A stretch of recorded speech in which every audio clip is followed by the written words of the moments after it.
Excellencies, honorable guests, delegates, all protocol observed.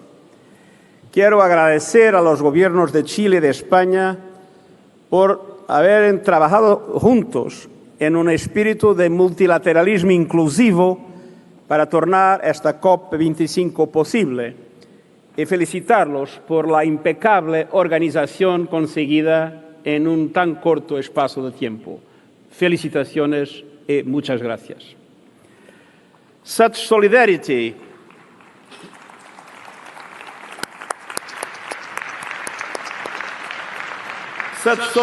and flexibility are what we need in the race to beat the climate emergency. We stand at a critical juncture in our collective efforts to limit dangerous global heating. By the end of the coming decade, we will be on one of two paths. One is the path of surrender, where we have sleepwalked past the point of no return, jeopardizing the health and safety of everyone on this planet. Do we really want to be remembered as the generation that buried its head in the sand, that fiddled while the planet burned? The other option is the path of hope, a path of resolve, of sustainable solutions, a path where more fossil fuels remain where they should be, in the ground, and where we are on the way to carbon neutrality by 2050. That is the only way to limit global temperature rise to the necessary 1.5 degrees by the end of this century. The best available science, through the Intergovernmental Panel on Climate Change, tell us today that going beyond that would lead us to catastrophic disaster. Millions throughout the world, especially young people, are calling on leaders from all sectors to do more, much more, to address the climate emergency we face. They know we need to get on the right path today, not tomorrow. And that means important decisions must be made now, and COP25 is our opportunity. Dear delegates, before I focus on what I believe we need to do at this session, let me step back to give a sense of perspective to our deliberations. The latest just-related data from the World Meteorological Organization show that levels of heat-trapping greenhouse gases in the atmosphere have reached another record high. Global average levels of carbon dioxide reached 407.8 parts per million in 2018. And I remember not long ago, 400 parts per million was seen as an unthinkable tipping point. We are well over it. The last time there was a comparable concentration of CO2 was between 3 and 5 million years ago, when the temperature was between 2 and 3 degrees Celsius warmer than now, and sea levels were 10 to 20 meters higher than today. The signs are unmissable. The last 5 years have been the hottest ever recorded. The consequences are already making themselves felt in the form of more extreme weather events and associated disasters, from hurricanes to drought to floods to wildfires. Ice caps are melting. In Greenland alone, 179 billion tons of ice melted in July. Permafrost in the Arctic is thawing 70 years ahead of projections, and Antarctica is melting 3 times as fast as a decade ago. Ocean levels are rising quicker than expected, putting some of our biggest and most economically important cities at risk. More than 2/3 of the world's megacities are located by the sea. And while the oceans are rising, they are also being poisoned. Oceans absorb more than 1/4 of all CO2 in the atmosphere and generate more than half of our oxygen. Absorbing more and more carbon dioxide acidifies the oceans and threatens all life within them.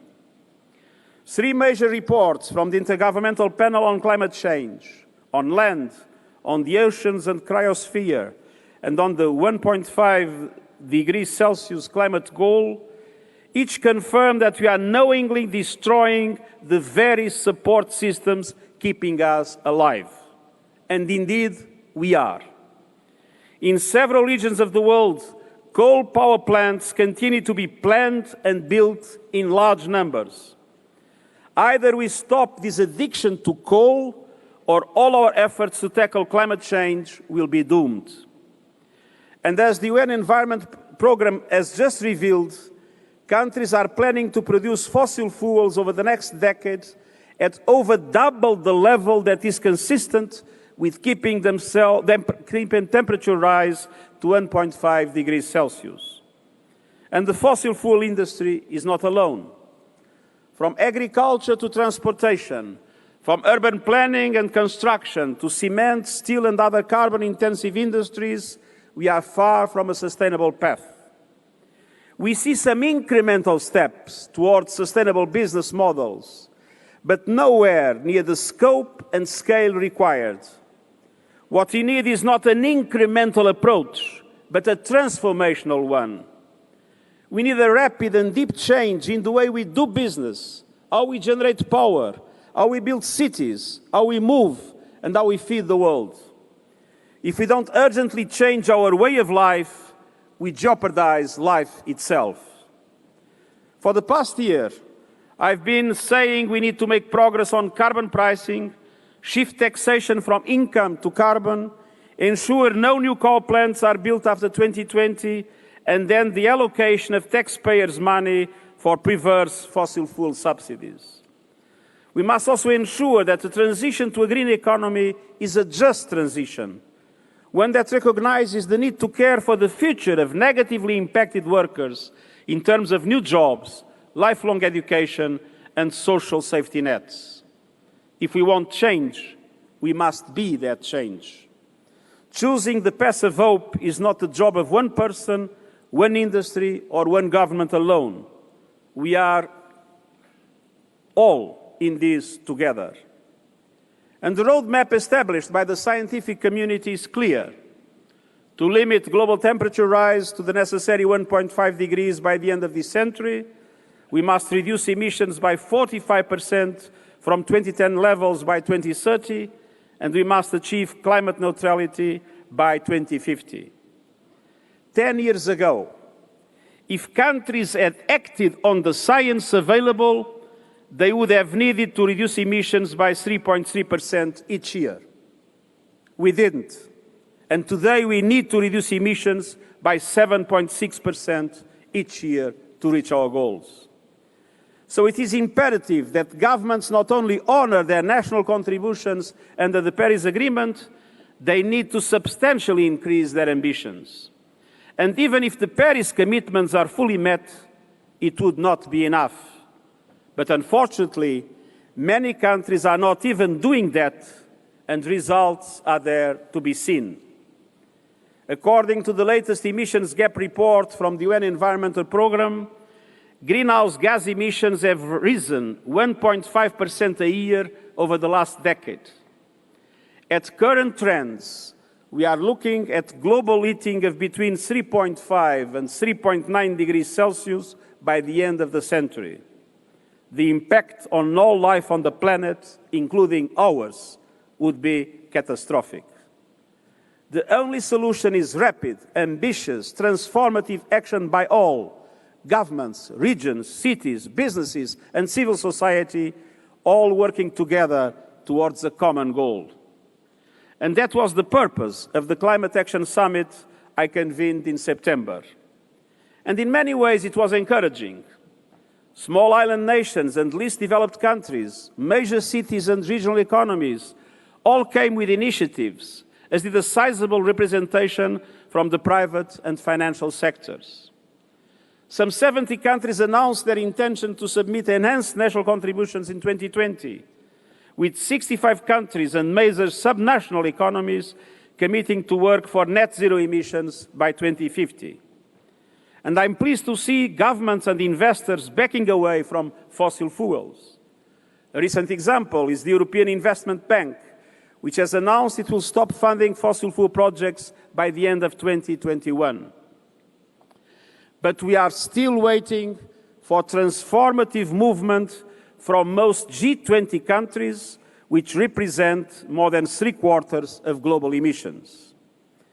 My new report on the summit sets out what needs to be done going forward. Primarily, all the main emitters must do more. This means enhancing their national determined contributions in 2020 under the Paris Agreement, presenting a carbon neutrality strategy for 2050, and embarking on the decarbonization of key sectors, particularly energy, industry, construction, and transport. Without the full engagements of the big emitters, all our efforts will be undermined. A green economy is not one to be feared, but an opportunity to be embraced, and one that can advance our efforts to achieve all the Sustainable Development Goals. But what frustrates me, and I believe what frustrates us all, is the slow pace of change, especially given that most of the tools and technologies we need are already available. So my call to you all today is to increase your ambition and your urgency. Dear delegates, we are here at COP25 to reach progress on key items, namely achieving success on Article 6 and continuing to boost ambition in preparation for new and revised national climate action plans due next year. Article 6 was the outstanding issue not resolved at COP24 in Katowice. To put a price on carbon is vital if you are to have any chance of limiting global temperature rise and avoiding runaway climate change. And operationalizing Article 6 will help get markets up and running, mobilize the private sector, and ensure that the rules are the same for everyone. Failure to operationalize Article 6 risks fragmenting the carbon markets and sends a negative message that can undermine our overall climate efforts. I urge all parties to overcome their current divisions and to find common understanding on this issue. And the COP will also advance work related to capacity building, deforestation, indigenous peoples, cities, finance, technology, gender, and more. The COP must complete several technical matters to achieve the full operationalization of the transparency framework under the Paris Agreement. The tasks are many, the timelines are tight, every item is important. And it is imperative to complete our work, and we have no time to spare. But as important as the successful conclusion of the negotiations, the COP25 must convey to the world a firm determination to change course. We must finally demonstrate that we are serious in our commitment to stop the war against nature, that we have the political will to reach carbon neutrality by 2050. I expect all governments will be able to commit now to review during this next year, on the way to COP26 in Glasgow, their national determined contributions with the necessary ambition to defeat the climate emergency. Ambition in mitigation, ambition in adaptation, and ambition in finance. Let us not forget, we should ensure that at least $100 billion a year are available to developing countries for mitigation and adaptation, and take into account their legitimate expectations to have the resources necessary to build resilience and for disaster response and recovery. Dear delegates, the decisions we make here will ultimately define whether we choose a path of hope or a path of surrender. And remember, we made a commitment to the people of the world through the Paris Agreement, and it was a solemn promise. Let us open our ears to the multitudes who are demanding change. Let us open our eyes to the imminent threat facing us all. Let us open our minds to the unanimity of the science. There is no time and no reason to delay. We have the tools, we have the science, we have the resources. Let us show we also have the political will that people demand from us. To do anything less will be a betrayal of our entire human family and all the generations to come. Thank you.